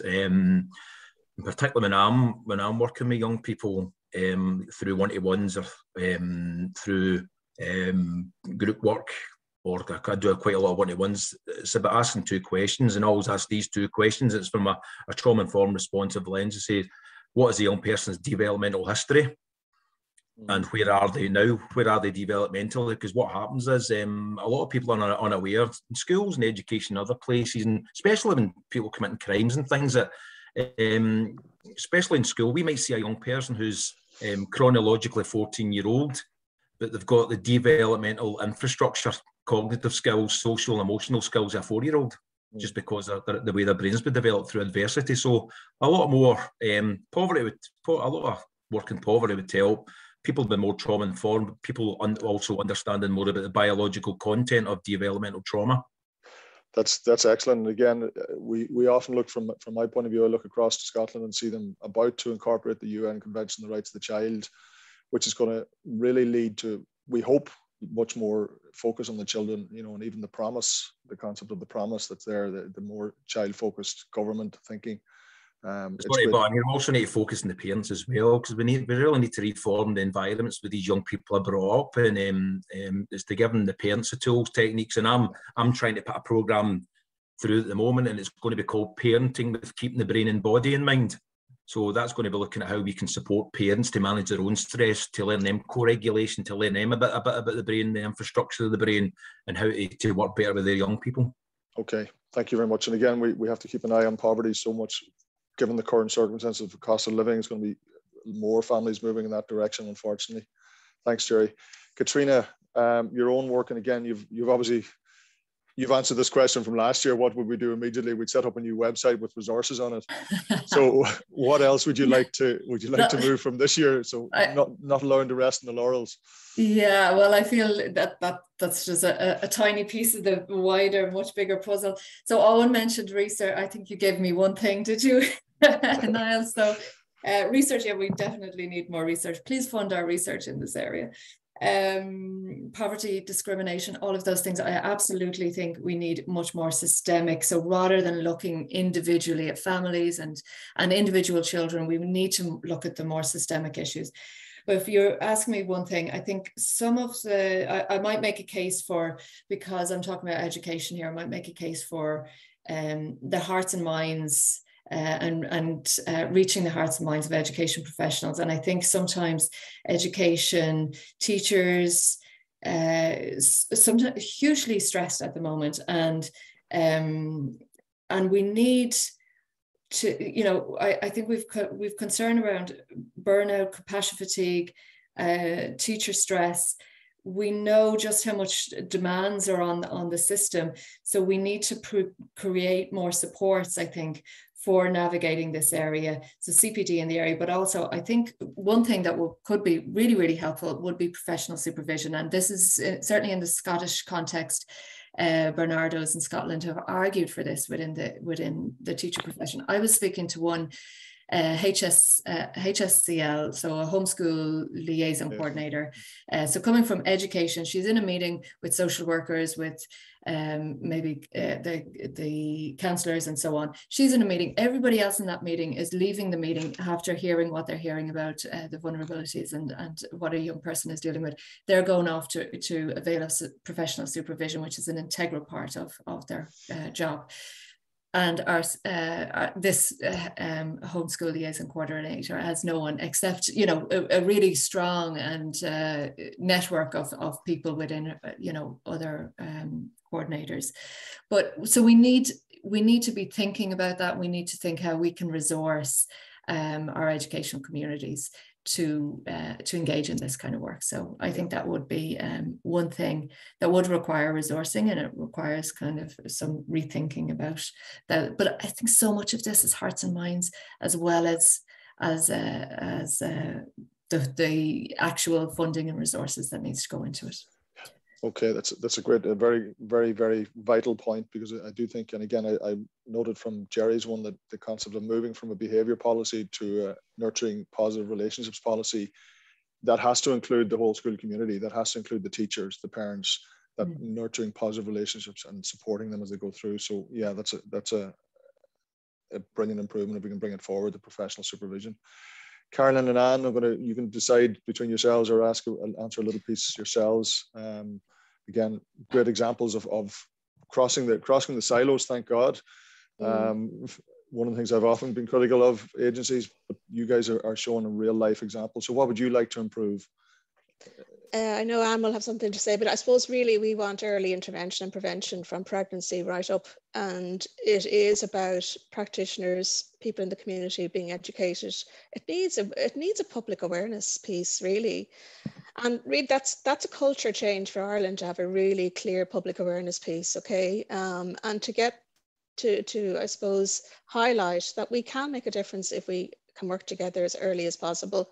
And I suppose the big piece we're trying to do is really to bring that family-oriented, child-oriented space into adult services, who may not see that as a role to really to be doing family work. But I think we have seen across the country, there is a realization that of intergenerational trauma. And I'm going to pass over to Anne now, because I know she wants to say something about that.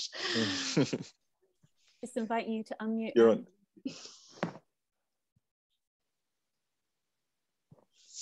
I think, you know, our work is, the trauma we see on a daily basis coming through the door here is developmental and relational trauma and attachment trauma.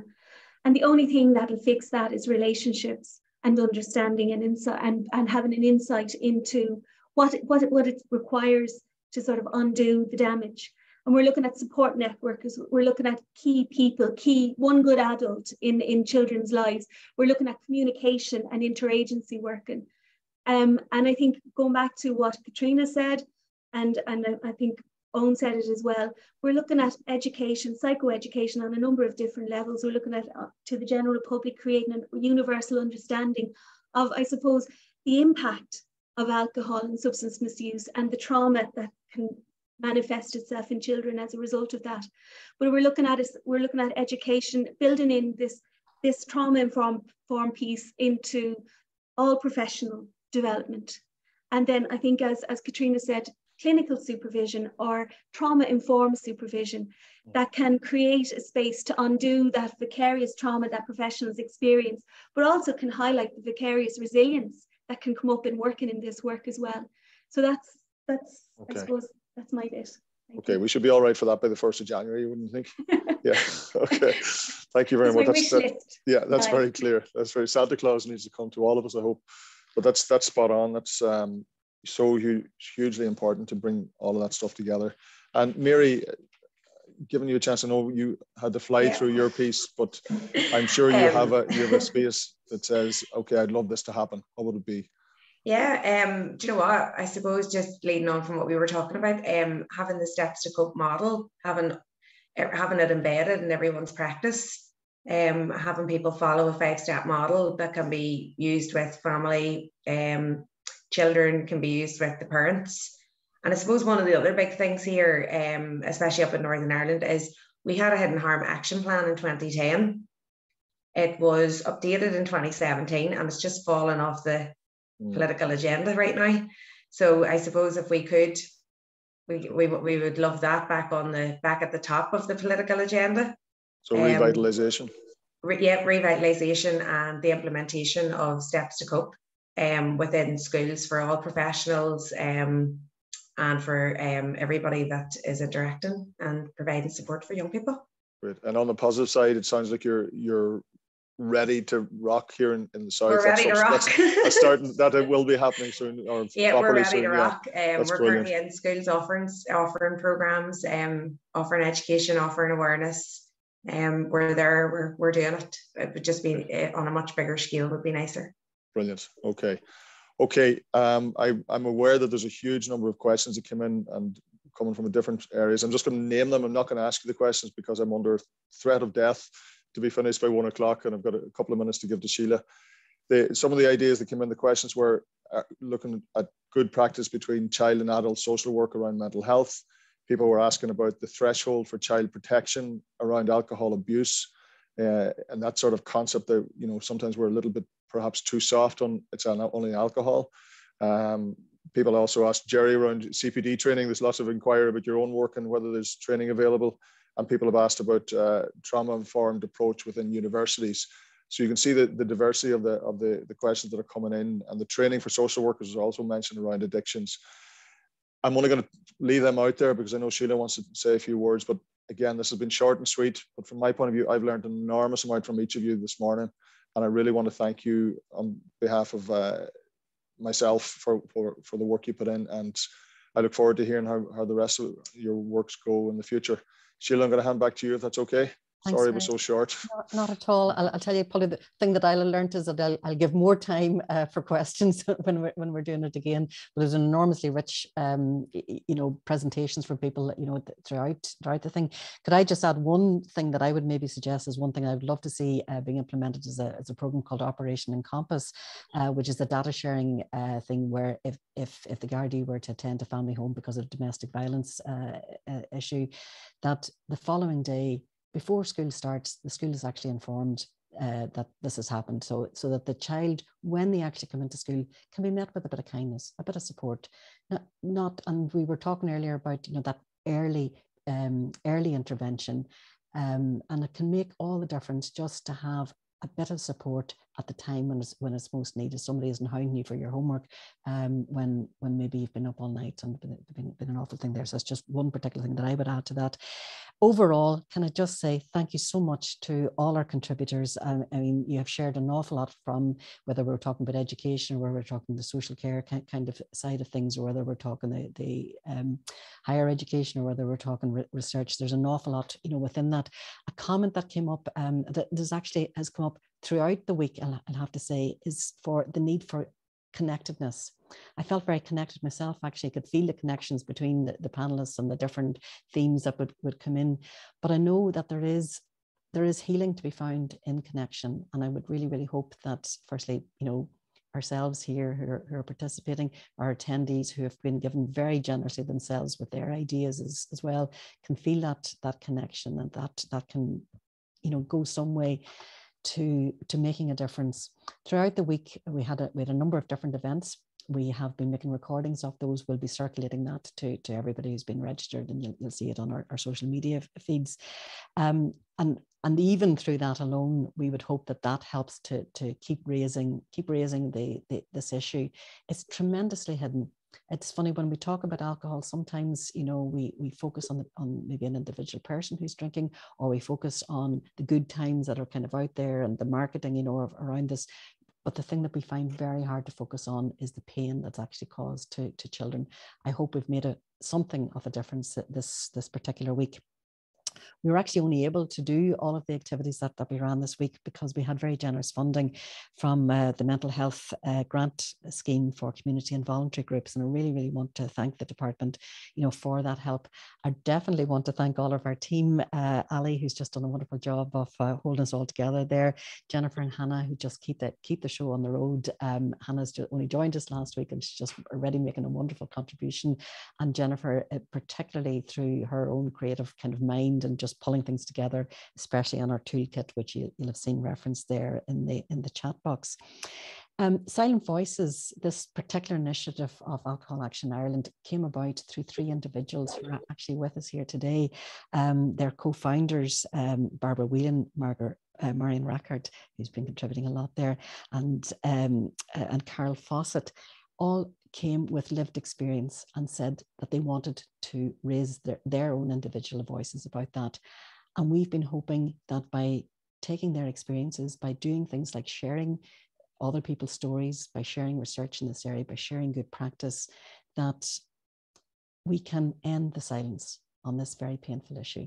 Thank you all so much for all of your help, all your contribution, and we'll keep going ourselves. Bye now. Great, so thank you everyone, and with that we will bring our webinar to an end. Goodbye everyone.